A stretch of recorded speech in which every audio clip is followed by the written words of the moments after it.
Hello, in front of me I've got Jaecoo 5. In this video I'll show you how to connect Android Auto or Apple CarPlay.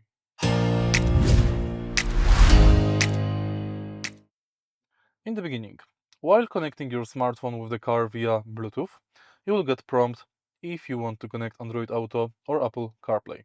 Simply accept to do it.